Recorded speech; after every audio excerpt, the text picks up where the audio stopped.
oyeron hablar que en una inmunodeficiencia, cuando hay fallas en ese receptor del interleucina 2, hay fallas en la respuesta inmune. Y la otra, pues es la proliferación. En la separación, una vez que los linfocitos T han madurado, salen a la periferia, les presentan el antígeno por las células presentadoras de antígeno, podemos tener dos tipos de poblaciones, que eran las cooperadoras y las citotóxicas. Cuando vimos ya la respuesta de las citotóxicas, quedamos que estas se daban a través de las, digamos, moléculas efectoras que son citotoxinas, no citocinas. Y las citotoxinas son, el ejemplo más clásico, granzimas y perforinas. Y que estas son citotoxinas porque causan un daño a la célula blanco, que es inducir pues la apoptosis, ¿no? Vimos también una presentación de células NK. En este caso, pues todas las células que se infectan con patógenos intracelulares como virus y bacterias, pues son las que podemos utilizar este mecanismo de eliminación. Pero también están las NK. Las NK también son citotóxicas o no. Sí. ¿Por qué? Porque también inducen el mecanismo de apoptosis a través de acción de perforinas y granzimas y pueden afectar células infectadas por virus o células cancerígenas. Ok. Entonces, esta es quizás una de las partes más importantes de la respuesta inmune, en la cual hablamos de la interacción de quiénes, de TH2 con la célula B. ¿Pero de dónde salió TH2? De TH0, ¿no? Muy bien, de la diferenciación del linfocito T cooperador o TCD48, el cual puede diferenciarse a una subpoblación TH1 o TH2. ¿De qué depende esa diferenciación? 1, del antígeno que reconozca inicialmente, y 2, del patrón de citocinas que produce. ¿Qué citocinas? Sí, estos dos son CD4, pero dependen del tipo de antígeno que reconozcan y del patrón de citocinas que van a producir. ¿Okay? Entonces, ¿cuáles son las citocinas que clásicamente producen las TH1?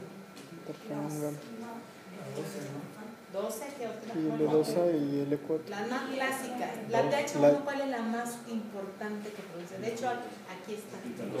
La 2. Y la más importante para el fenómeno de interferón gamma. O sea, no se les olvide interferón gamma. Sí, el TNF-alfa, pero el interferón gamma es muy importante para activar macrófagos. Hay una presentación de activación de macrófagos en la cual se utiliza para destruir específicamente a los patógenos. No destruye a la célula, activa la célula para que ella elimine los patógenos. Esta es una de las primeras respuestas TH1 o cooperadoras, y la otra, que es la más importante, es la famosa TH2. Y la TH2 fue la parte final que vimos en el curso, en la cual se da la sinapsis entre la célula T y la célula B. ¿Qué produce la TH2? Interleucina 4 y 6. 5, 6, 10, 3. Digo, sí, 10 y 3. Esta interacción hace que haya una sinapsis o una activación de las dos células para producir pues, la activación de citocinas inflamatorias, y lo más importante es la producción de memoria inmunológica, cambio de isotipo, maduración de afinidad, etcétera, etcétera, etcétera. Entonces, aquí, Rocío, a lo mejor como señalé hacia arriba, me preguntaste esto quiere decir que esa es una célula citotóxica. Ya quedamos como a su respuesta efectora a través de matar a la célula infectada por apoptosis. Estas son las dos cooperadoras TH1 y TH2. Esta está muy involucrada, les recomiendo que vean, vienen muchos cuadros, incluso vienen en el ROI, donde están separadas las poblaciones CD8, CD4, TH1 y TH2. ¿Cuáles son las principales respuestas, que sería esto? ¿Y cuáles son las principales moléculas efectoras, que son las citocinas y las citotoxinas? O en el caso, los anticuerpos. Y como pueden ver en esta imagen, todo está relacionado. Tanto las citocinas que se producen aquí les sirven a estas células citotóxicas, como pues la producción de anticuerpos también le va a servir a tener una respuesta inmune más completa. Bueno, la activación de las células B, recuerden que se daba a través de dos tipos de antígenos. Unos eran los antígenos TD y otros los TI. ¿Cuáles son los TD y cuáles son los dependientes e independientes? Ok, los dependientes, los timodependientes son los que generan memoria. Y los timoindependientes no, aunque no. Puede haber algunos que generen cierta, pero clásicamente es lo que se reconoce. Ajá, los timodependientes no. ¿Por qué son timodependientes? ¿Por qué son antígenos timodependientes? Porque se los está presentando el linfocito BA a T. Sí, eso fue lo que dije. Ah, ok, perdón. Bueno, una vez que se da la activación del BCR, pues también puede haber proliferación celular y producción de anticuerpos.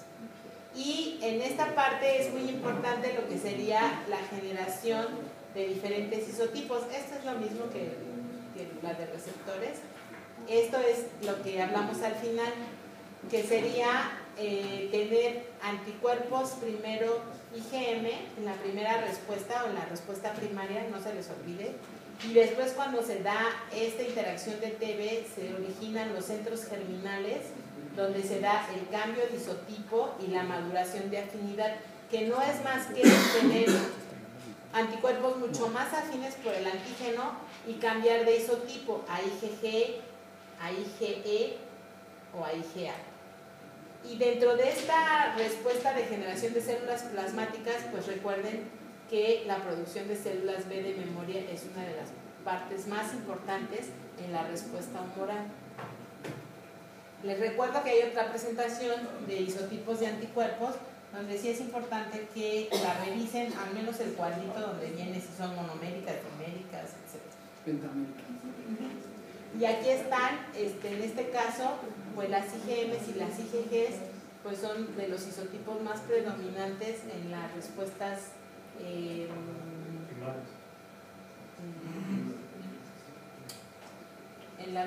donde se ha generado memoria, y también hay diferentes tipos de IgG, IG3, IG2, etc. Bueno, aquí está el centro germinal. Recuerden que el centro germinal era donde se daba pues la hipermutación somática y la generación de células memorias y células plasmáticas, donde ya hubo cambio de isotipo.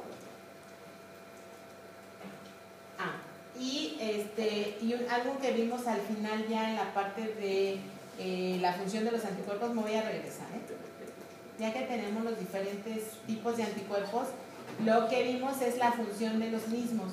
Una de las funciones más importantes de los anticuerpos es la activación de la vía clásica del complemento.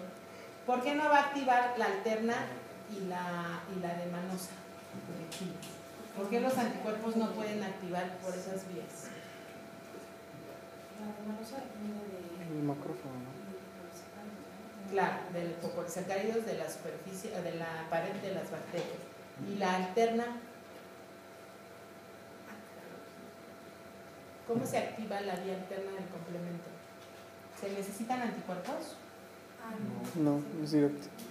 Ok, la vía alterna solamente se activa espontáneamente por alguna cosa que nunca vimos cuál era realmente el activador, solamente dijimos que era espontáneo.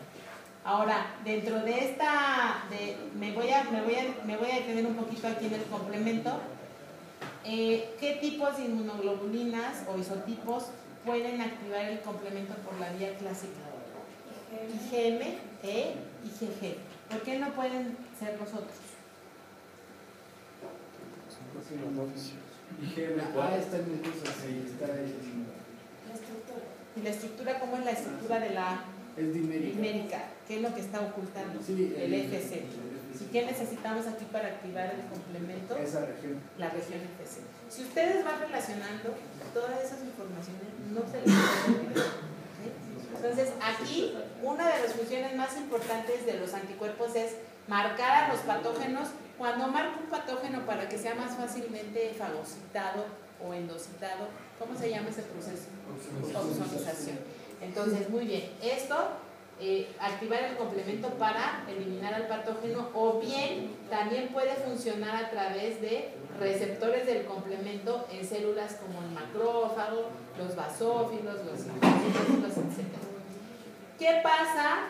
Ahora sí me voy a ir. Si yo tengo algunos receptores como, esos todos son de gamma, sí.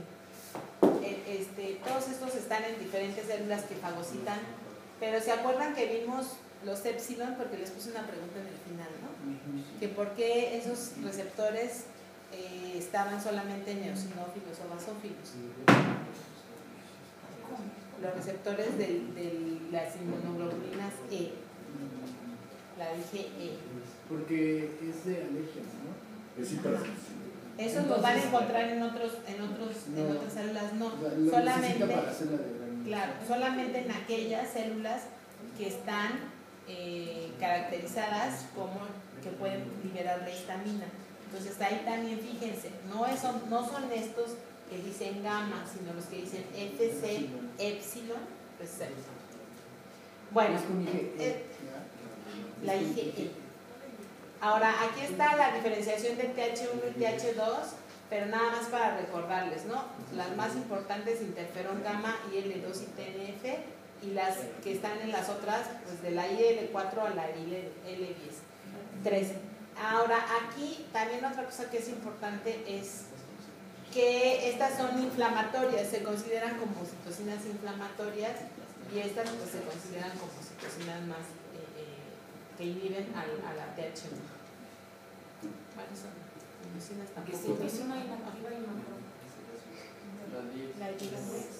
Solamente hablé de dos citocinas inmunosupresoras, la IL10 y ¿cuál otra?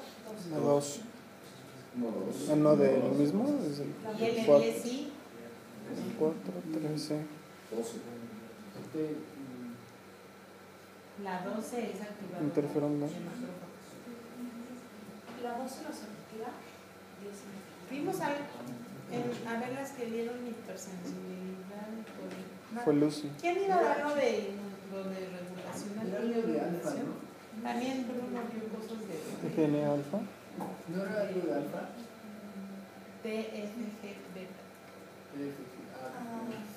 Alfa beta. Las dos únicas citocinas, ¿por qué son de tumor? ¿Qué significa TFG beta? Factor de crecimiento tumoral. Si crece el tumor, inhibe la respuesta. Sí. Entonces solamente eso hay dos. Yo hablé aquí solamente de dos citocinas que regulan o que inhiben respuestas inmunes o inflamatorias. IL10 y TFG. Ok, no se les olvide el complemento, porque aunque ya me lo hayan puesto en el pasado y me digan, el complemento viene, lo más importante es, ¿se acuerdan? La formación de la C3 convertasa, donde convergen las tres vías de activación, la C5 y el paso de activación del complejo de ataque de membrana o MAC. Y de aquí quedamos que, ¿se acuerdan? Todo era mucho más sencillo porque ya iban todas en orden. C6, C7, C8 y C9. ¿Cuál es la que le permite insertarse a la membrana? C7. Y de aquí, pues, importantísimo, ¿no? ¿Cuál es C3 convertasa? La C3 convertasa no puede tener C3, ni C3A, ni C3B. ¿Por qué? Porque va a convertir a la C3, si ya se les olvidó, lo tienen que repasar. Entonces, si yo pongo en la formulita que tiene, es la C3 convertasa y les pongo C3A o C3B, esa no puede ser porque una C3 convertasa todavía no ha unido a C3. C3 convertasa lo que hace es unir a C3B y partirlo en dos pedazos, uno grande y uno chiquito. El grande es el Big B, el chiquito es el A. Todos estos pedacitos que se van a la sangre, ¿qué funciones tienen? Son importantes. Ahora que ya vimos inflamación, que vimos anafilaxis, que son importantes esos pedacitos chiquitos. ¿Por qué? ¿Cómo se les llama? Anafilatoxinas. O sea, son pedacitos que se van y que permiten la mejor degranulación de las células cebadas. Se tienen que ir ya relacionando todos esos conocimientos. Esta C3B se llama opsonina. ¿Por qué se llama opsonina o tiene función de opsonina? ¿Qué pasó la opción?